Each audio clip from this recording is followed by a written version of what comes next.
Good afternoon, students. Before starting with this class, I would like to introduce myself. My name is Mr. Vishal Sen, and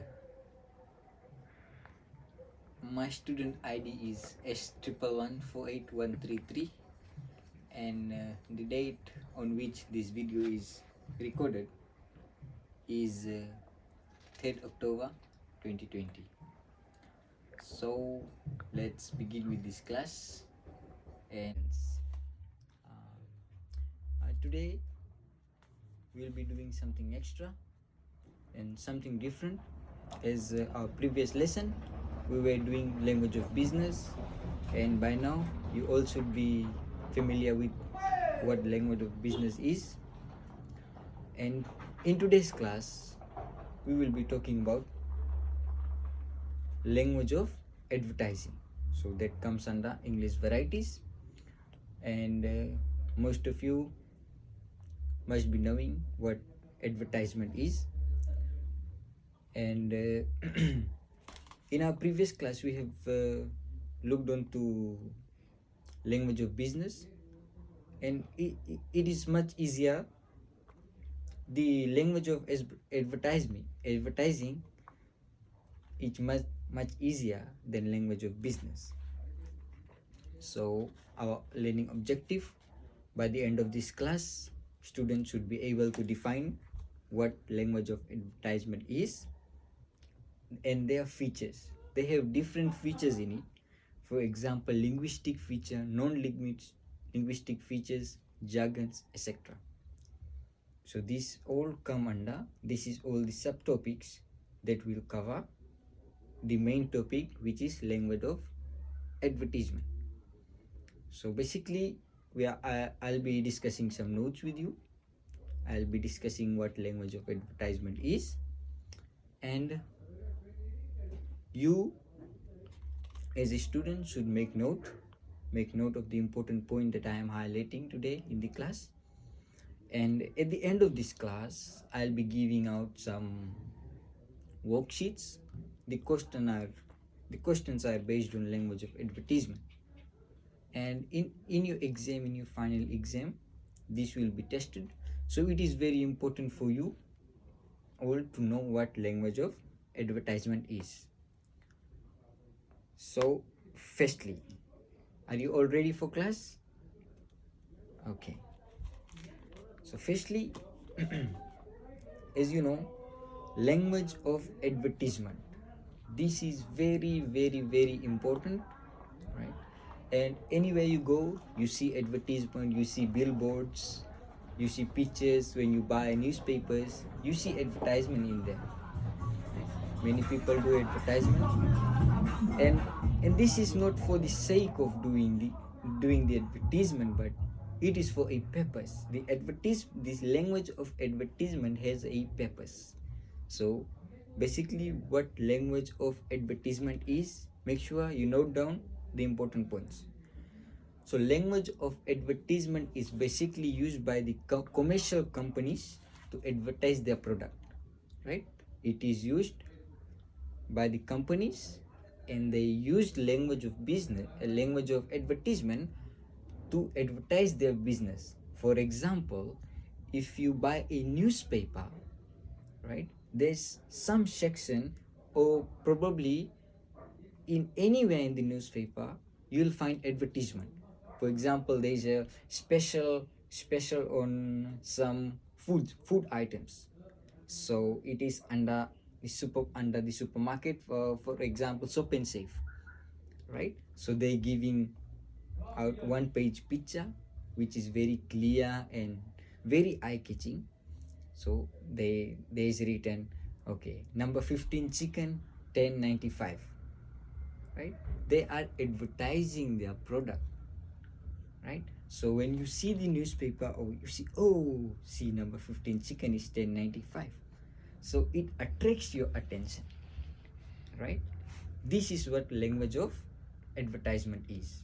When you go to McDonald's, there's a big billboard there, and it says, take one burger for only $8.95 and get a drink free. So that free that free makes you remember that there is something special in it.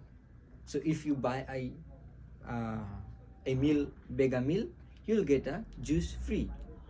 So basically, what the businesses do, they advertise their product in such a way that they attract the customers.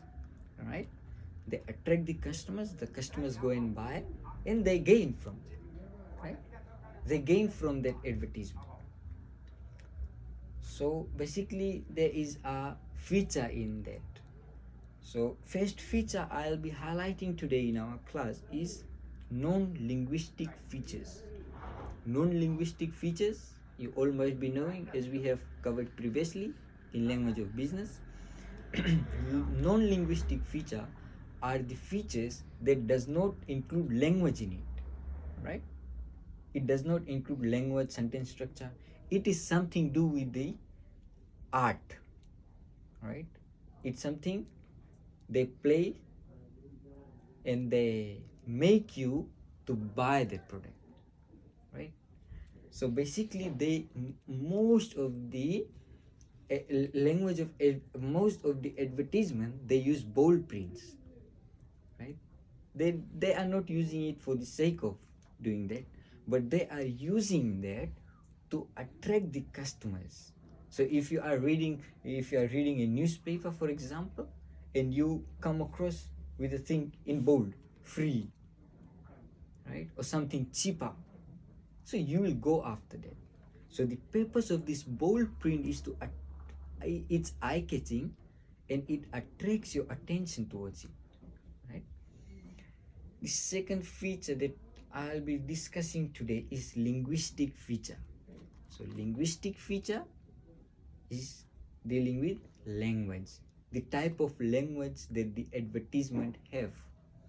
Basically, they have sentences which are not complete and sentences which are very short and simple, right? They won't use at this store, this thing's price is this. No, they won't do that, because they want to attract you. They will just write massive sale, reduce to clear. These are some of the linguistic features. All right, I hope you all are understanding what I'm trying to say, because this will help you in future in your exam. This is 100% question. So when you see language of advertisement anywhere you go, right, in Fiji, I must say, anywhere you go, you'll see these advertisement billboards, huge billboards, banners. Sometimes people advertise on their vehicles. Many places, there are many places where people do advertisement for their business, and basically it is done to increase the business level, right? For example, if a supermarket publishes its weekly special, so they are not posting, they are not advertising it for the sake of themselves, but they are advertising so that the customers will get attracted, and they will come and do the shopping, so they will gain profit, right? And thirdly, jargons. Technical jargons, as you all know, technical terms. For for food, technical terms are used is crispy, right? Crispy, tender chicken, mouth watering burger. Right? They are attracting. So that means if you buy that, if you won't buy that burger, your mouth will be wet, right? It's a kind of it's a kind of technique used in attracting the customers, right? So basically, this is very simple, as you all know. I hope you have written down what I have said, and they mostly use short sentences that comes under linguistic features. So yeah, that was our lesson today, and I hope you have noted down everything. At the end of this class, I'll be giving out some worksheets to you, and you have to answer that at home and bring it to me tomorrow so that I can mark. And yeah, best of luck and stay safe. Thank you.